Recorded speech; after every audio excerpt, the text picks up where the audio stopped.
సేవలు దొరకవు. పెద్ద వైద్యానికి, మెరుగైన వైద్యానికి కార్పొరేట్ హాస్పిటల్కి వెళ్తే వైద్యం అందదు, ఆరోగ్యశ్రీ లేదంటారు. ఎమ్మెల్యే దగ్గరికి వెళ్తేనే వైద్యం అంటారు. పేషెంట్ చావు బతుకుల్లో మధ్యలో ఉండి వాళ్ళ భార్య, వాళ్ళ కొడుకులు, పిల్లలు, కుటుంబం ఎమ్మెల్యే దగ్గరికి వెళ్ళి పడిగాపులు పడి లెటర్ తెచ్చుకోవాలి. ఉచిత వైద్యం కావాలంటే పోనీ అలాంటి హాస్పిటల్లోనా ఎమ్మెల్యే దగ్గర పడిగాపులు పడి పేషెంట్ని చావు బతుకుల్లో ఉంచి హాస్పిటల్లో వెళ్ళి ఎమ్మెల్యే గారి దగ్గర లెటర్ తెస్తే ఏంటా అంటే అక్కడితో ఆగే పరిస్థితి లేదు. ఆ లెటర్తో పాటుగా ఇంత కట్టాలి, అంత కట్టండి, గవర్నమెంట్ నుంచి మాకు 1,00,000 వస్తుంది, మీరు ఒక 50,000 కట్టండి, గవర్నమెంట్ నుంచి మాకు 2 లక్షలు వస్తాయి, మీరు 70,000 కట్టండి. ఇటువంటి బేరసారాలతో గతి లేక ఇవాళ మనుషుల్ని బతికించుకోవడం కోసం సామాన్యులు ఆంధ్రప్రదేశ్ రాష్ట్రంలో బాధలు పడే పరిస్థితి. ఎవరో అక్కర్లేదు, మనం ఈ ప్రభుత్వం బాగుందా బాగోలేదా అనేది ఎవరినో అడగక్కర్లా. 2 సంవత్సరాలు 4వ తారీఖుతో పూర్తయి 5వ తారీఖు నుంచి 3వ ఏళ్ళలోకి అడుగు పెడతాంటే నారా చంద్రబాబు నాయుడు గారు ఈ రోజు దాకా 2 ఏళ్ల పండగ కూడా చేసుకోలేనటువంటి పరిస్థితి, ఆలోచనలు కూడా లేనటువంటి పరిస్థితి. ఎందుకని?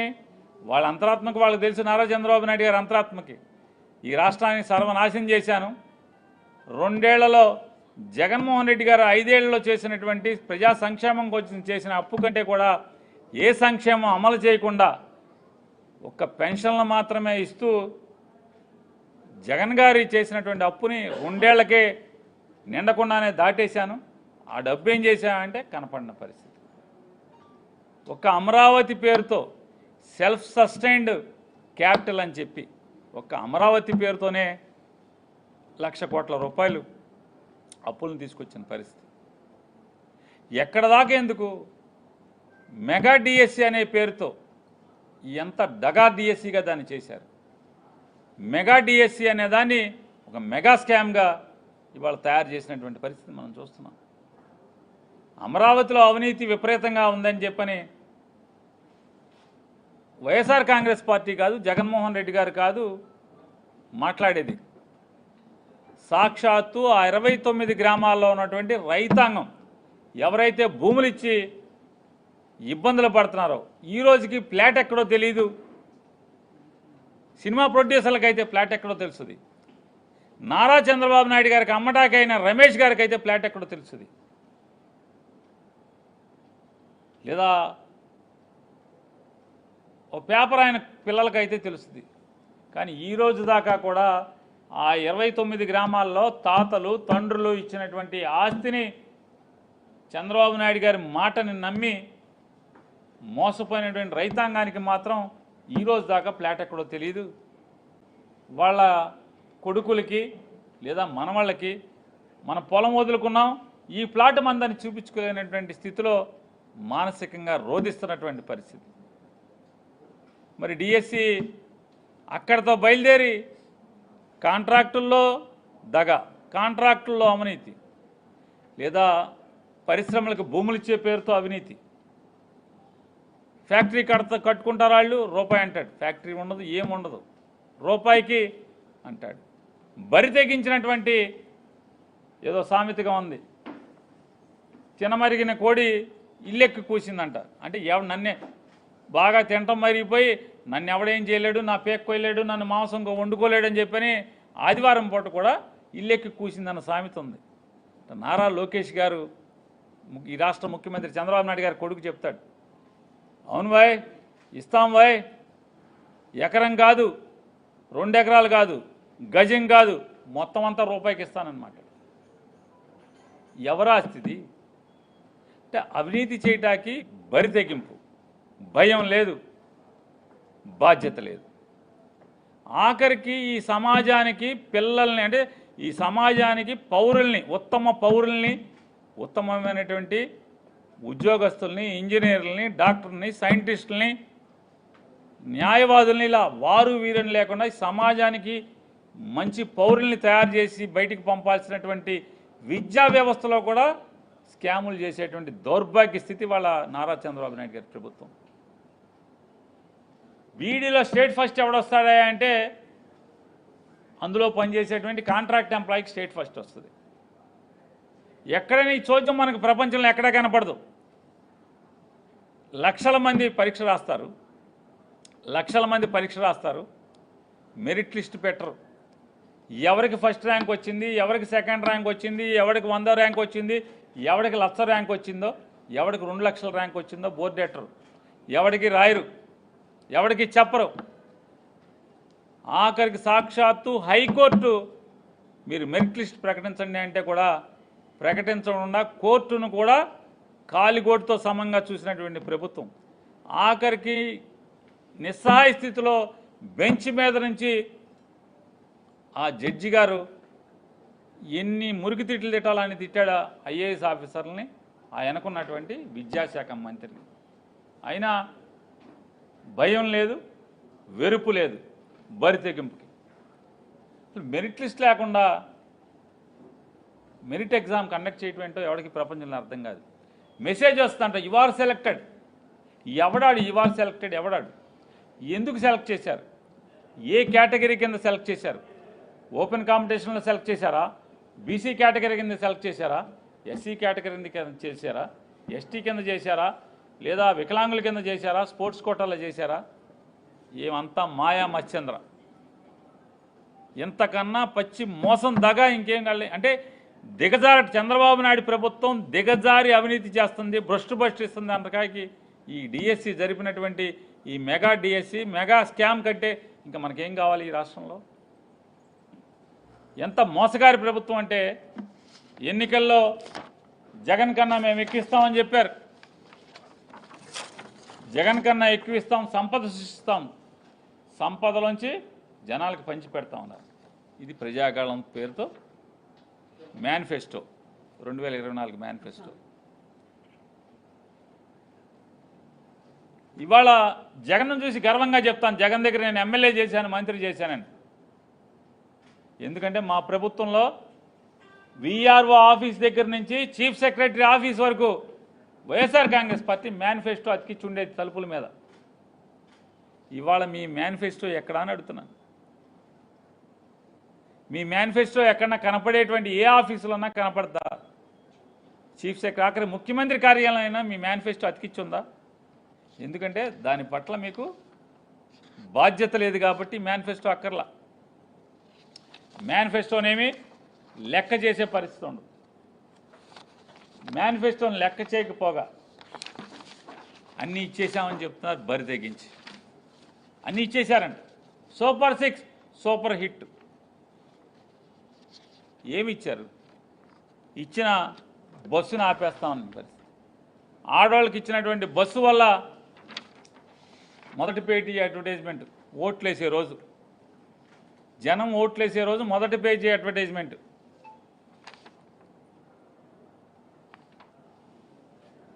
ఇందులో మీ అంతరాత్మ మీరు ప్రశ్నించుకోండి.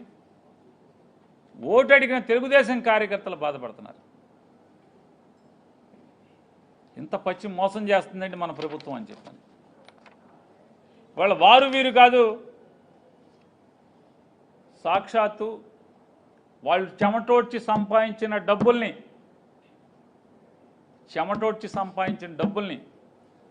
పార్టీ ఫండ్కి ఇచ్చి, లేదా వాళ్ళు స్వచ్ఛందంగా ఎలక్షన్లప్పుడు ఖర్చు పెట్టుకున్నాం, లేదా విదేశాల్లోంచి వాళ్ళు ఆఫ్రికాలో ఉన్నా, డల్లాస్లో ఉన్నా, లేదా కెనడాలో ఉన్నా, ఏ దేశంలో ఉన్నా వాళ్ళు సంపాదించిన డబ్బులందరూ తలాకాసి చేసుకుని వచ్చి ఇక్కడికి హైదరాబాద్ నుంచి, మెడ్రాస్ నుంచి, గుంటూరు నుంచి, బెంగళూరు నుంచి, ఢిల్లీ నుంచి, బొంబాయి నుంచి ఎక్కడ పడితే అక్కడ ఈ రాష్ట్రంలో ఓటున్నోళ్ళు కుర్రోళ్ళు ఎక్కడుంటే, లేదా ఆడపిల్లలు యువతి యువకులు ఎక్కడుంటే అక్కడి నుంచి అన్న ఫ్రీగా బస్సుగా పెట్టి తీసుకొచ్చి తెలుగుదేశం పార్టీకి ఓటేయించినటువంటి ఔత్సాహికులు ఎవరైతే వాళ్ళందరూ ఉన్నారో, కష్టపడిన వాళ్ళందరూ ఇవాళ నరక యాత్ర అనిపిస్తున్నారు మానసికంగా. ఎందుకంటే వాళ్ళకి ప్రభుత్వం నుంచి ఏ పని కావాలన్నా కూడా డబ్బు లేనిదే పని అవ్వట్లేదని చెప్పనేది బాధ. అరే మా చెమటోడ్చిన డబ్బులతో ఎలక్షన్కి వీళ్ళకి చేసి పెట్టాం కదా, కష్టపడ్డాం కదా. టికెట్ ఎంత అయింది? డల్లాస్ నుంచి టికెట్ అయింది అమెరికా నుంచి టికెట్ ఎంత అయింది, లేదా అమెరికాలో మిగతా రాష్ట్రాల నుంచి, ఆస్ట్రేలియా నుంచి, మెల్బోర్న్ నుంచి ఎంత అయ్యి ఉంటుంది, కెనడా నుంచి ఎంత అయ్యి ఉంటుంది, ఆఫ్రికా నుంచి ఎంత అయ్యి ఉంటుంది, దుబాయ్ నుంచి, ఓమన్ నుంచి ఎంతెంత టికెట్లు పెట్టుకొచ్చాము, మళ్ళీ వెళ్ళాము. ఇవాళ మా ఆస్తులు ఆక్రమిస్తున్నారు ఎమ్మెల్యేలు అని చెప్పని కన్నీరు మున్నీరు అవుతున్నా పట్టించుకునేవాడు లేడు. మంగళగిరిలో, సాక్షాత్తు మంగళగిరిలో వారం వారం దుకాణం అన్నారు, వారం వారం దర్బార్ అన్నారు. కొత్తలో 3 నాళ్ళ ముచ్చట. ఆ కొత్తలో ఎవరన్నా సాంబశివరావో లేకపోతే రాజేషో ఇంకో కిషోరో ఎవడొకడు ఉండేవాడు. ఇప్పుడు వాళ్ళు కూడా లేరు, తలుపులు తీసే పరిస్థితి లేదు.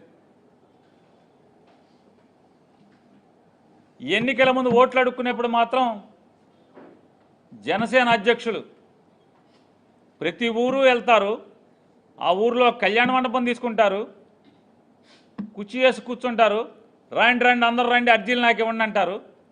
పెద్ద ప్రహసనం, అర్జీలు తీసుకుంటారు. ఆ అర్జీలు మేము జగన్కి రాసామంటారు, నువ్వు తీసుకుని జగన్కి రాస్తానంటారు. ఇవాళ తీసుకోరే అంటున్నాను. ఇరిగేషన్ డిపార్ట్మెంట్లో గవర్నర్ గారి బంగ్లా పక్కన ఆర్భాటంగా ఉప ముఖ్యమంత్రి గారు తన బంగ్లాలో దర్బార్ అన్నారు, బ్యారికేడ్లు కట్టారు. పరదాల ముఖ్యమంత్రి అని జగన్ అన్నారు, పరదాలు కట్టుకుని కూడా మీరు ఇవాళ దర్బార్లు నడిపే పరిస్థితి లేదు. జనానికి దొరకని జనం సంగతి దేవుడు మీ కార్యకర్తలకే దొరకట్లా. నారా చంద్రబాబు నాయుడు గారు, నారా లోకేష్ గారు, పవన్ కళ్యాణ్ గారు. ఇంతకన్నా దివాళా కోరు ప్రభుత్వం ఏమంటుంది? 2 ఏళ్లు నిండితే ఈ రాష్ట్ర ప్రజలకు మేము ఇది చేశాం, మంచి చేశాం, 3 సెంట్లు స్థలం ఇచ్చాం, 3 లక్షల 5 లక్షలు ఇల్లు కట్టుకుంటాక డబ్బులు ఇచ్చాం, 2024 నుంచి ఇప్పుడు దాకా కొత్త పెన్షన్లు ఇన్ని ఇచ్చాం. జగన్ ఇంతమందికే ఇచ్చాడు, మేము ఇంకా ఇంతమందికి ఇచ్చాం. లేదా పిల్లలకి ఇంతమంది కొత్తగా ఉద్యోగాలు ఇచ్చాం. ఏంటి అంటే P4 అంట కొత్తగా వచ్చింది. ఇదివరకేమో PPP అనేవాడు, ఇప్పుడు P4. P4 ఏంటి అంటే వీళ్ళ దగ్గర అమరావతిలో రాష్ట్రాల్లో కాంట్రాక్టులు చేసేవాళ్ళు, స్థలాలు తీసుకునే వాళ్ళు, రూపాయికి స్థలాలు తీసుకునే వాళ్ళు వచ్చంట, వీళ్ళు ఒక లిస్ట్ ఇస్తారంట, వాళ్ళు దత్తత తీసుకుంటారంట. ఇంతకన్నా పచ్చి దగా ఏంటంటే ఒక లిస్ట్ ఇచ్చేశారు, వీళ్ళందరం దత్తత తీసుకున్నాం, అయిపోయింది, P4లో లబ్ధి పొందేశారు. ఎవడు లబ్ధి పొందాడు అంటున్నా, ఎవడికి ఏం చేసింది ఏ కంపెనీ అని అడుగుతున్నా. అరే వ్యాపారస్తులు రూపాయి కోసం దేశాలు ఎక్కడ పడితే అక్కడికి వెళ్తారు. వాళ్ళు సంపాదించిన డబ్బులు తీసుకొచ్చి మీకోసం ఎందుకు పంచి పెడతారు, ఎవరు నమ్మమంటారు అని అడుగుతున్నా నారా చంద్రబాబు నాయుడు గారు. ఇవాళ 5 ఏళ్ళు జగన్మోహన్ రెడ్డి గారు ఉండగా 2,60,000 చిల్లర కోట్లు సంక్షేమానికి ఖర్చు పెడితే, 2,60,000 చిల్లర సంక్షేమానికి ఖర్చు పెడితే, విద్యకి వైద్యానికి కాకుండా ఖర్చు పెడితే, ఆ రోజు ఏం చెప్పారు? బీసీ లోన్లే, ఎస్సీ లోన్లే, 20 రకాల లోన్లు ఎత్తేసారు, బీసీలకి 30 రకాల లోన్లు ఎత్తేసారు, అవి ఎత్తేసారు, ఎస్టీలకి ఎత్తేసారన్నారు. ఈ 2 ఏళ్లలో ఎంతమంది దళితులకి మీరు స్కీములు ఇచ్చారు, ఎంతమంది బీసీలకి స్కీములు ఇచ్చారు, ఎంతమంది గిరిజనులకి మీరు స్కీములు ఇచ్చారు? చెప్పే సాహసం మీరు చేయగలరా అని అడుగుతున్నా. లేవు. ఏం చేశారు? ఇవాళ అమరావతి పేరుతో ఈ రాష్ట్రానికి గుదిబండగా అమరావతిని తయారు చేశారు. మావిగనంటే తప్పు అన్నారు. ఆయన డిఫాక్టో రేపో మాపో రేపు ఎక్కుతాడు, మాపు ఎక్కుతాడు, ఎల్లుండి ఎక్కుతారని చెప్పి ఓకే అందరూ ప్రగల్భాలు పలుకుతున్నారు ఎమ్మెల్యేలు అందరూ. అంటే చంద్రబాబు నాయుడు అయిపోయాడు, ఇక పనికిరాడు, మాకు లోకేష్ రావాల్సిందే, లోకేష్ ఎక్కుతాడు, రేపు ఎక్కుతాడు, మాపు ఎక్కుతాడు అని ఆఖరికి చంద్రబాబు నాయుడు కూర్చున్న డయాస్ నుంచి మాట్లాడుతున్నారు. ఇక నువ్వు దిగిపో ఆయన ఎక్కుతాడు, ఇక నువ్వు దిగిపో ఆయన ఎక్కుతాడు. ఆయన మాట్లాడతాడు. అంటే బెంతాహై అంట, బెంతాహై జగన్మోహన్ రెడ్డి గారు మావిగన్ అంటున్నాడు, బెంతాహై అంట. ఇప్పుడు జగన్మోహన్ రెడ్డి గారు బెంగళూరు, తాడేపల్లి, హైదరాబాదు బెంతాహై అయితే మందేంటి అంటున్నా? మందడం హైదరాబాదు, సింగపూరు కాదా? సింగపూర్ ఎన్నిసార్లు వచ్చారు? కనీసం ఇక్కడ విమానం ఎక్కి ఏ దేశం వెళ్తామని కూడా చెప్పలేనటువంటి దౌర్భాగ్య స్థితిలో, దిక్కుమాలిన స్థితిలో మీరున్నారు. ముఖ్యమంత్రి గారు కానీ, ముఖ్యమంత్రి గారి కొడుకు కానీ అమరావతిలో దోచుకోవటం, తీసుకెళ్లి సింగపూర్లో దాచుకోవటం. ఇప్పుడు కొత్తగా సింగపూర్ బ్యాంకులని సాలండి ఎక్కువైపోయింది అన్నట్టున్నారు. పిట్స్బర్గ్. ఈ డ్రామాలు చూడలేక చేస్తారు. 2 ఏళ్లలో మీ డ్రామాలు తప్పితే ఏముంది? ఈ రాష్ట్రానికి ఒరిగింది ఏంటని అంటున్నా. సైకిల్ ఎక్కి తొక్కుతా అంట ఒకళ్ళు, ఒకరేంటి చాలామంది తొక్కుతున్నారు సైకిళ్ళు. ఇదే మామూలుగా ఇది ఒక వ్యాధిలాగా ఉంది, మానసిక వ్యాధి. సైకిల్ ఎక్కి తొక్కటం. సైకిల్ ఎక్కి తొక్కుతున్నారు సరేలే, వాళ్ళు తొక్కుతున్నారు సరే. చంద్రబాబు నాయుడు గారు, లోకేష్ నాయుడు గారు, పవన్ కళ్యాణ్ గారు విమానాలు ఎక్కడం ఆపారా అని అడుగుతున్నాను. మోడీ గారు ఏం చెప్పాడు? విదేశాలకు వెళ్ళబాకండి రా బాబు అని చెప్పాడు. మొత్తం ఎవడాగాడు అంటున్నాను. ఎవరాగారు మీలో విదేశాలకు వెళ్ళటం? రేపో మొన్న వెళ్ళొచ్చాడు, రేపో మాపో వెళ్తున్నాడు. మళ్ళీ తర్వాత నాన్నగారు అబ్బాయి గారు ఇద్దరు వెళ్తారంట. సొమ్ము ఎవరిది అంటున్నా. సింగపూర్ ట్రైనింగ్ అంట. ఎన్ని కోట్ల రూపాయలు పారబోసారు. ఓ మంత్రి గారు చెప్తారు, అసలు మాకు షాపింగ్ చేయడానికి టైం ఇవ్వలేదండి అని. సొమ్ము జనాందా, సోకి మీద షాపింగ్ చేసుకుంటారా?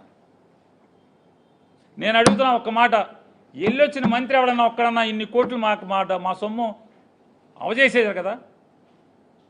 ఆర్థకర్పూరం అయిపోయింది కదా జనం సొమ్ము. వెళ్ళొచ్చి సింగపూర్లో ఏం నేర్చుకున్నారో ఒక్కసారి ఏమన్నా ప్రెస్ మీట్ పెట్టి చెప్పగలిగారా అంటున్నా. చెప్పాలి కదా మీరు. నేను ఇంత ఉద్ధరించబడ్డాను, నాకు అంత క్రితం బుర్రలేదు.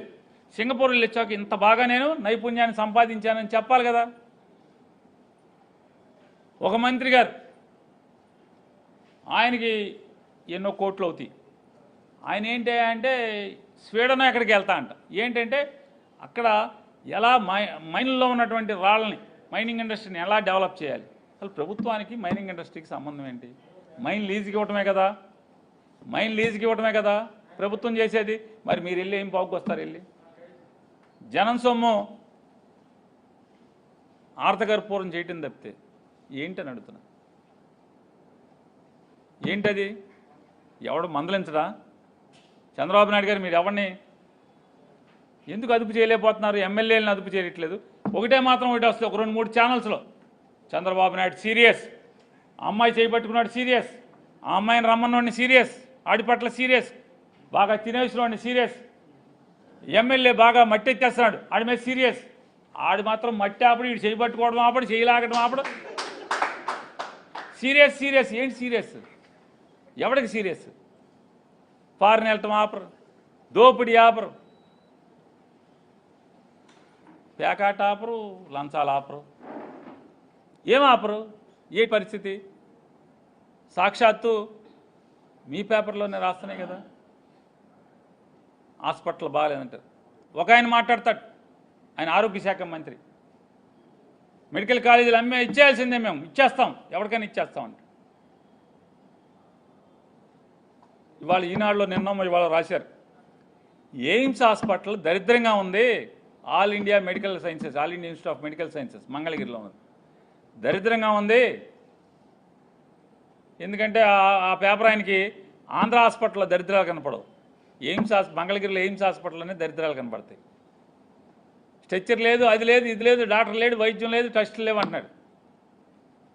కేంద్ర ప్రభుత్వంలో కూడా మీ పార్టీ ఉంది కదా, ఆరోగ్య శాఖ మంత్రి గారు. మరి ఎయిమ్స్కి దిక్కుమాలిన కర్మ ఎందుకు పట్టింది? మేము సాక్షి రాస్తే పోనీ వీళ్ళు దొంగలు, వీళ్ళు రాస్తారు, మా మీద బురద చిమ్ముతున్నారు, విషం చిమ్ముతున్నారని ఈనాడులోనే రాసింది కదా. పట్టించుకోవా? ఎయిమ్స్ అనేది ఆంధ్ర రాష్ట్రానికి సంబంధం లేదా? పేషెంట్లు మధ్యప్రదేశ్ నుంచి, బీహార్ నుంచి రారండి, ఆంధ్ర నుంచే వస్తారు. ఆరోగ్య శాఖ మంత్రి గారు, ఎయిమ్స్కి వచ్చేది ఆంధ్రప్రదేశ్ రాష్ట్రం నుంచే, రిఫరల్ హాస్పిటల్ అది. పట్టించుకోరా? మరి 2 ఏళ్లలో ఏంటి మీరు ఉద్ధరించింది ఈ రాష్ట్రాన్ని అడుగుతున్నా. మెడికల్ కాలేజీలు కట్టలేదు, పారేస్తారు. కొత్త డాక్టర్లు అక్కర్లేదు రాష్ట్రానికి. ఇవాళ పెట్రోల్ రేట్లు పెరిగితే విచ్చలవిడిగా, అసలు మామూలు చీటీపాటే, వెనకటి రోజుల్లో చీటీపాట్లు ఉండేవి, మార్గదర్శిలో ఉండేది, లేకపోతే శ్రీరామ్ చిట్స్లో ఉండే, ఇంకా చాలా చిట్లు ఉన్నాయి ఇప్పటికీ ఇవాళకి కూడా. అందులో కూర్చుని పాట పాడుకుంటారు, నా పాట 14,000, నా పాట. ఇట్లా పెట్రోల్ డీజిల్ రేట్లు చీటీ పాట పాడినట్టుగా రోజు 2 రూపాయలు. ఇవాళ పొద్దున్నే పేపర్ చూడంగానే మీడియా గ్రూప్లో వస్తాయి. ఇవాళ 93 పైసలు, ఈరోజు 2 రూపాయలు బాటా రేట్లు, 2 రూపాయలు 80 పైసలు. అంటే ఒకసారి పెంచితే ఇలా పేక్కోసారి జనం అని అర్థం అవుద్ది. కాబట్టి స్లోగా కొడతారనమాట, స్లోగా. మామూలుగా సిగ్గు లేకుండా చంద్రబాబు నాయుడు గారి పార్టీ పేరు నానిగాడు అప్పుడు మాట్లాడాడు, మాకేం సంబంధం. కొడాల నానిగాడు అప్పుడు మాట్లాడాడు, మాకేం సంబంధం అన్నారు. కేంద్ర ప్రభుత్వం అన్నారు. ఇప్పుడు మరి ఎవరికి సంబంధం, మాకేం సంబంధం. అరే డబుల్ ఇంజిన్ సర్కార్ అని ఏడిచారు కదా మీరు. పైన మేమే కింద మేమో పొడి చేస్తామన్నారుగా. ఇప్పుడేమో మామూలు పరుసులకు పొడి చేస్తున్నారు మొత్తం అంతా. సామాన్యులు జేబులు కన్నమేస్తున్నారు కదా మీరు. మేము పైన మేము కాదు కదా, కిందే కదా మేము. ఇప్పుడు పైన కింద మీరే ఆయనగా. అప్పుడు మీరే, ఇప్పుడు పైన కింద, ఇప్పుడు మీరే కదా. మరి మీకు బాధ్యత లేదా? మరి రామ్మోహన్ నాయుడు ఎవరు, పెమ్మసాని ఎవరు, కేంద్రం వాళ్ళకి ఏం పాత్ర, సత్యకుమార్ ఎవరు? మరి పైన మీరే కింద మీరే అన్నప్పుడు ఆ పెంచింది మీకు కాకుండా ఎట్టా ఉంటుంది? మాకు సంబంధం లేని సిగ్గు లేకుండా ఎలా చెప్తారు మీరు ఇవాళ అని అడుగుతున్నాను. తప్పు కదా, బాధ్యత నుంచి తప్పుకోవటం వంచన కాదా అని అడుగుతున్నాను నారా చంద్రబాబు నాయుడు గారిని. ఎవడైతే సోషల్ మీడియాలో సిగ్గుండదా మీకు అని అడుగుతున్నాను నేనేదో అప్పుడు అన్న మాటలు కట్ చేసి పెడుతున్నారు కదా కొడాలని నాయి. మేము పైన లేం కదా, మోడీ గవర్నమెంట్లో మేము పాత్ర లేదు కదా. రాష్ట్రంలో బీజేపీ మంత్రులు ఎవరు మా దగ్గర లేరు కదా. మరి పైన మీద కింద మీరే, పైన మీరే అని చెప్పి జనాలు ఇట నలగొట్టేస్తున్నారు కదా మీరు. అసలు మామూలుగా గానగలో తీస్తారు, మామూలుగా ఏరుశనక్కాయలోంచి వీటిలోంచి మామూలుగా నూనె తీసేస్తారు. అసలు మామూలుగా ఆ బయటకు వస్తే అదంతా పొడిగా ఉంటుంది. అంతకన్నా దారుణంగా మామూలు చెరుకు మిషన్లో చెరుకు పిప్పి అట్టా బయటకు వస్తా జనాలను అట్ట లాగేస్తున్నారు కదా బయటికి. మొత్తం సొమ్మంతా లాగుతున్నారు కదా, మమ్మల్ని తాకట్టు పెట్టి అప్పులు చేస్తున్నారు కదా. అంటే ఎంత దౌర్భాగ్య స్థితి అంటే రెండేళ్ళు ఏమి చేశామో చెప్పుకోలేక గొడ్డల పార్టీ. ఎవరిది గొడ్డల పార్టీ? అసలు మాకు సంబంధం లేకుండా నిజంగా మీకు ఇంతంత అంటే అది తెలుగులో బాగోదు, దాన్ని ఏదో అంటే అంటే ముతకతా మాట్లాడితే బాగోదు. కానీ నిజంగా అంటే పాలిష్డ్గా మాట్లాడితే మీకు నిజంగా నైతికత ఉంటే, బాబాయ్ గొడ్డలి నిజంగా బాబాయిని అబ్బాయే చంపాడు, సిగ్గు శరం లేదా మీకు అంటున్నా అబ్బాయిని లోపల ఇటాకి? గుండెకాయ లేదా, కలేజా లేదా? అమిత్ షా దగ్గరికి వెళ్ళి జగన్ లోపల అడుక్కోవడం ఎందుకు? మీరు వేయచ్చుగా. కడప ఆంధ్ర రాష్ట్రంలో ఉంది కదా, పులివెందుల ఆంధ్ర రాష్ట్రంలో ఉంది కదా. మరి బాబాయ్ గొడ్లెట్టి చంపితే, బాబాయిని గొడ్లెట్టి అబ్బాయి చంపితే ఆ అబ్బాయిని ముతాయిగా చేశారా? 2 ఏళ్ళైంది. మీరు జగన్మోహన్ రెడ్డి గారు మీ ప్రభుత్వం ఉండగా మీరు దాడులు జరిగినాయి జగన్మోహన్ రెడ్డి గారు మీ మీద, మీ ప్రభుత్వంలో. దాన్ని గేలిగా చేసి హేళన చేసి, అంటే మీడియా చేతిలో ఉంది, సోషల్ మీడియా చేతిలో ఉంది కాబట్టి మీ ఇష్టం, మీరేదంటే అదే, మీరేది చేస్తే అదే ప్రజలు నమ్ముతారని మీరు అనుకుంటున్నారు.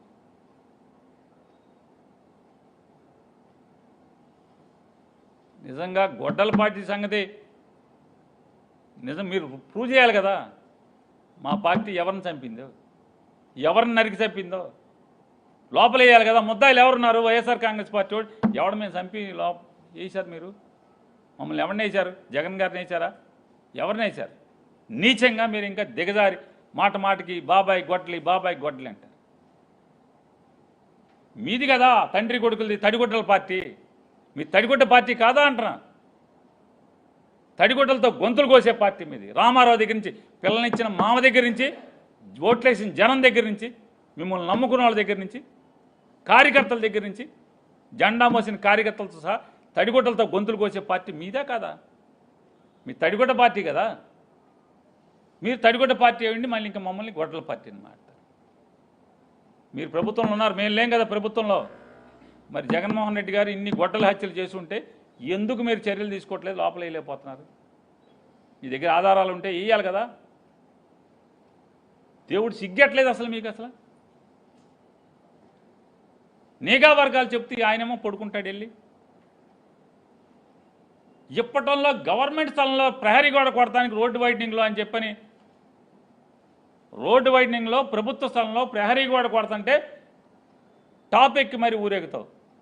ఏమయ్యా నీ కోసం 10 ఏళ్ల నుంచి నానా గడ్డి గరిచి చెమటోడ్చి రూపాయి సంపాదించుకున్నటువంటి నీ కోసం ప్రాణాలు పెట్టినటువంటి జనసేన కార్యకర్త ఇల్లు దుర్మార్గంగా మా ఊళ్ళో మంత్రి కుల రవీంద్ర లంచం ఇవ్వలేదని పడగొడితే రావా అని అడుగుతున్నాను. టాపిక్ రావా? మా ఊరు టాప్ కాదు కదా అసలు. మామూలుగా ఎక్కడికి విమానం పైన ఎక్కి రావాలి కదా, విమానం మీద ఎక్కి రెక్క మీద ఎక్కి రావాలి కదా మా ఊరు. రారా మీరు?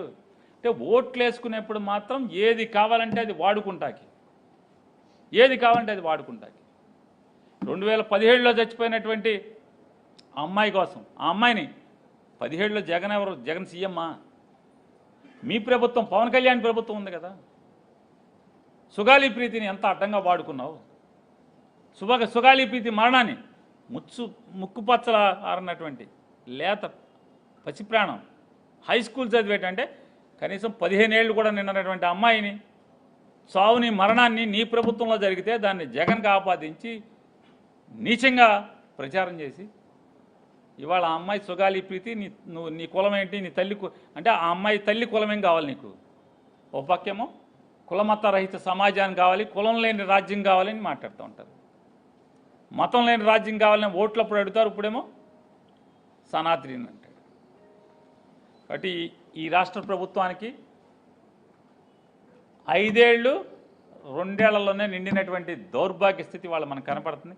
కాకపోతే జనం దౌర్భాగ్య స్థితి ఏంటంటే, దిక్కుమాలిన స్థితి ఏంటంటే ప్రజలందరిది ఈ ప్రభుత్వం దివాళా తీసినా కూడా 3 ఏళ్ళు మొయ్యాల్సిందే. జనం సొమ్ము వాళ్ళు దోచుకు తింటుంటే సినిమా చూస్తూ ఉండాల్సిన పరిస్థితి రావటం అనేది పగవాడికి కూడా రాని పరిస్థితి అని చెప్తూ ఈ దివాళాకోరు ప్రభుత్వం తక్షణమే రాజీనామా చేసి దిగిపోవాలని చెప్పని డిమాండ్ చేస్తున్నాం.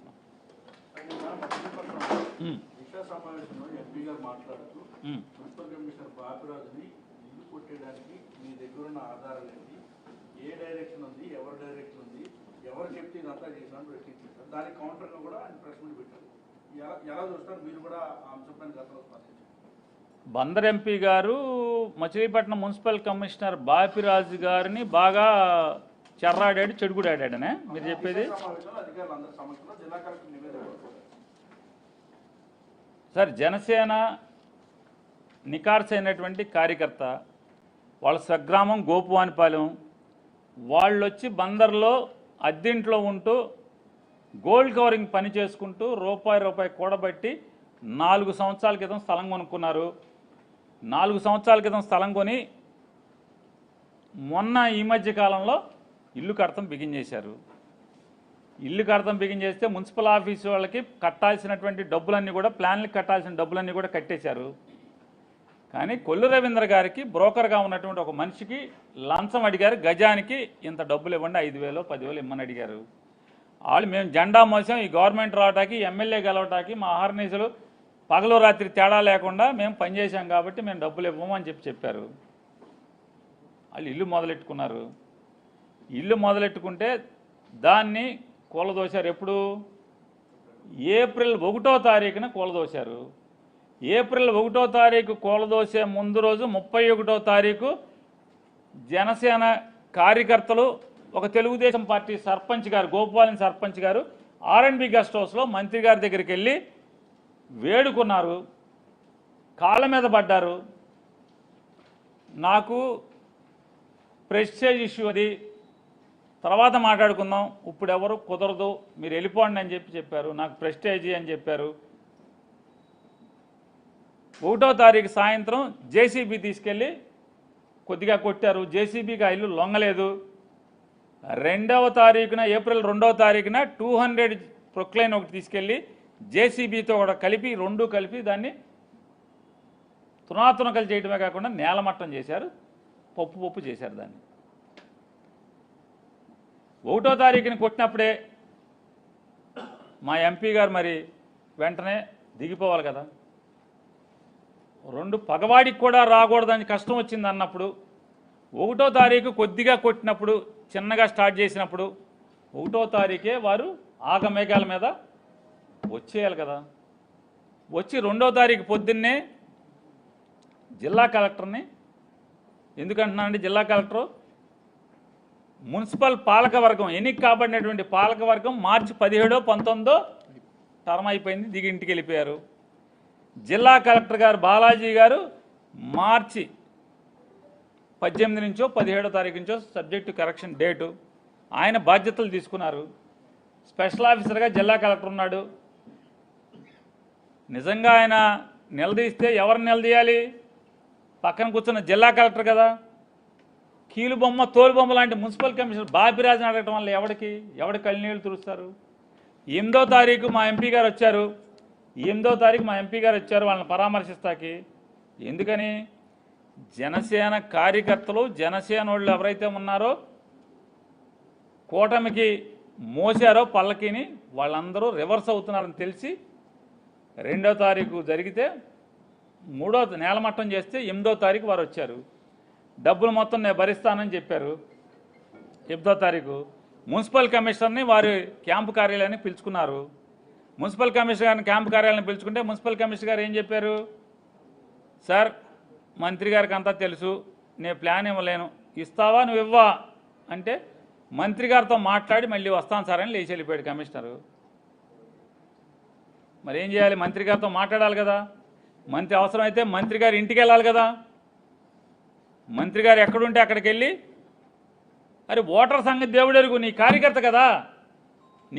కదా, 8వ తారీఖు సరాసరి మంత్రి ఇంటికి వెళ్ళి కూర్చుని, మంత్రి వచ్చేదాకా కూర్చుని, అవసరమైతే మా మంత్రి బందర్లో తక్కువ ఉంటాడు కాబట్టి, బందర్ ఎమ్మెల్యే గారు బందర్లో తక్కువ ఉంటాడు కాబట్టి, బెజవాడలో ఎక్కువ ఉంటాడు కాబట్టి, బెజవాడ ఇచ్చిన సరాసరి బందర్ నుంచి బెజవాడ వచ్చి మంత్రి గారి ఇంట్లో కూర్చుని మంత్రి గారి ఇంటికి వచ్చే వరకు అడిగి గట్టిగా మాట్లాడి చేయాలి కదా. చేయలేదు కదా. ఇవాళ బాపిరాజు ఊరికే ఆ దిశ మీటింగ్లో ఎప్పటికి ఏప్రిల్ 2వ తారీఖు జరిగింది, 8వ తారీఖు మా ఎంపీ గారు వచ్చారు, ఇవాళ మే ఆఖరు, అంటే 2 మాసాల తర్వాత ఏంటి అతనికి అడిగితే ఉందా? జిల్లా కలెక్టర్ తెలవకుండా జరిగిందా? జిల్లా కలెక్టర్ స్పెషల్ ఆఫీసరు, జిల్లా కలెక్టర్కి చెప్పకుండా చేశాడా కమిషనరు? ఎస్పీ గారికి తెలవకుండా జరిగిందా? బాలసౌరి గారే చెప్తున్నారు మా ఎంపీ గారు, ఏమని 200 మంది పోలీసులు అక్కడ ఏమన్నా మర్డర్ జరుగుతుందా, లేకపోతే అది జరుగుతుందా, ఇది జరుగుతుందా, ఏమైనా బాంబులు పెట్టారా, నక్సలైట్లు ఉన్నారా, 200 మంది వెళ్ళారని. మా లెక్క అయితే 320 మంది పోలీసులు వచ్చారు అక్కడికి, హోంగార్డులతో కలిపి. సిఐలు, ఎస్ఐలు, డిఎస్పీలు అందరూ కలిసి 325 మంది దాకా వచ్చారు ఆ ఇల్లు పడగొడతాకి. మరి ఎస్పీ గారుని అడిగారా? ఎస్పీ ఆఫీస్కి వెళ్ళి మా ఎంపీ గారు గట్టిగా నిలదీశారా అని అడుగుతున్నాను. పక్కన కూర్చున్న కలెక్టర్ గారిని నిలదీశారా? ఏమయ్యా స్పెషల్ ఆఫీసర్ నీ ఇష్టమేనా, నీకు ఏ ప్లాన్ ఉందని కొట్టావని అడిగారా? కాంపెన్సేషన్ ఇస్తానంటారంట. నాకు తెలియదు, వాళ్ళు చెప్తున్నారు కాంపెన్సేషన్ ఇస్తాను నేను మీకు, కట్టుకుందరు కానీ అని చెప్పండి. కట్టుకుంటాం, కట్టుకోపోతాం తర్వాత సంగతి. ఎంత మానసిక వేద! అరే పక్షికి అంటే నోరు లేని పక్షే గూడు కట్టుకుంటే, గూడు ఎవరన్నా ధ్వంసం చేస్తే ఎంత రోధిస్తుంది. అట్లాంటిది రోజు భార్య, కొడుకు తను కలిసి రెక్కల ముక్కలు చేసుకుని గోల్డ్ కవరింగ్ పని చేసి అవి అమ్ముకుని రూపాయి కూడబెట్టుకుని అక్కడ ఇల్లు కట్టుకుంటే, అంటే మనిషికి ఒక్కసారన్నా సొంత ఇంట్లో బతికి చచ్చిపోవాలని కోరుకుంటుంది ప్రతివాడికి. ఒక్కరోజన్నా సొంత ఇంట్లో బతికి చచ్చిపోవాలని. మరి అంత రూపాయి చెమటోడ్చి పోగేసి సంపాదించినటువంటి ఇల్లు కట్టుకుంటే, ధ్వంసం చేస్తే, దాన్ని నేలమట్టం చేస్తే, నా ఇగోకి నా హానికి అడ్డొచ్చిందని చెప్పని ధ్వంసం చేస్తే, తోలుబొమ్మ లాంటి మున్సిపల్ కమిషనర్ గురించి మాట్లాడటం వల్ల ఎవరికి సోషల్ మీడియాలో మా ఎంపీ గారికి మంచి పేరు ఆహోహో తప్పితే ఏముంటుంది? ఎవరికి ఉపయోగం? ఆ పేదోడికి ఏమైనా ఉపయోగమా? సామాన్యుడికి ఏమైనా ఉపయోగమా? ఇల్లు వస్తుందా? ఆ సెంటరింగ్ సర్వనాశనమైంది. ఆడు పేదోడే ఆ సెంటరింగ్ సప్లై చేసినాడు. ఆడికి చివరికి ఒక 75,000 లక్ష రూపాయలు ఇచ్చి సెటిల్ చేసుకున్నారు.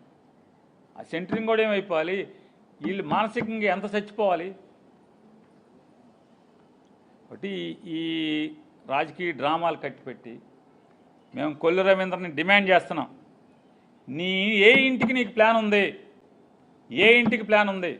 బందరకోటలో దాదాపుగా 10 కోట్లు పెట్టి కొత్తగా మహల్ కట్టారు. ఆ స్థలానికి డాక్యుమెంట్ ఉందా? లింక్ డాక్యుమెంట్ ఉందా? ఆ బిల్డింగ్కి ప్లాన్ ఉందా? చెప్పండి సార్. లేదు కదా. మీరు అనేక దుర్మార్గాలు మీ పదవిని వాడి చేపల మార్కెట్ నానుకుని ఒక ఆర్యవైశ్యుడిది మీరు లాక్కున్నారు దౌర్జన్యంగా. దౌర్జన్యం అంటే తుణవ పడమ ఇచ్చి వాళ్ళకి ఇష్టానికి వ్యతిరేకంగా. అలాగే తాండవకి ఇష్టం వాళ్ళది తీసుకున్నారు, వాళ్ళకి ఇష్టానికి వ్యతిరేకంగా చెరబట్టారు. సరే చెరబడితే చెరబట్టారు, ఏదో చేశారు, రూపాయికి 10 రూపాయలు ఇచ్చారో 30 ఇచ్చారో. అక్కడ ఆకాశం మేఘాలను తాకుతూ కడుతున్నటువంటి బిల్డింగ్కి ప్లాన్ ఉందా అని అడుగుతున్నాను. మీది ఎవడు కొట్టాలి మరి? మీది ఎవరు కొట్టాలి?